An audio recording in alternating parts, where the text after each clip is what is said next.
ஜீ Tamil anchor Vijay அவர்கள் வந்து ஒரு சாங் பாடியிருப்பார். அந்த சாங் நான் பாடுறேன், எப்படி இருக்குன்ட்டு கமெண்டில் சொல்லுங்கள். வந்து ஜம்மா ஜம்மலை கட்டி பல பல சல சல சல சல மாட்டுனா மட்டனு சிக்கனாக்க சிக்கனு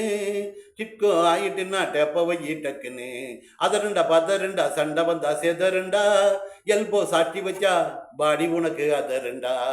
கொத்திக்கிட்டு போகனா சைத்தான் இல்ல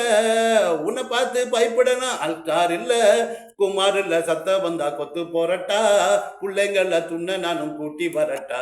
ஆட்டம் போட்டு பாட்டம் போட்டு கச்சேரியே நடத்துவோம் பில்ல பே பண்ணிட்டா அண்ணன் விஜய் பேரை நாலா பக்கம் சொல்லுவோம் ஜம்மா ஜம்மல கட்டி பல பல பல சல சல சல மாட்டுனா மட்டனு சிக்குனா கச்சி சிக்கனு சிக்கோ ஆயிட்டுன்னா டேப்போ வை டக்குன்னு பட்டணத்தான் திறந்து விட்டு தில்லா பேசுது இதுங்க கிட்ட மாட்டிக்கிட்டோம் ஐயம்மா கண்ணு கூசுது தெரி தெருன்னு தெரிக்க விட்டோம் பறிபறின்னு பறிக்க விட்டோம் குத்தாட்டம் போட்ட விட்டோம் கும்பாலம் தான் கும்பாலம் தான் கும்பாலம் தான் போட விட்டோம்.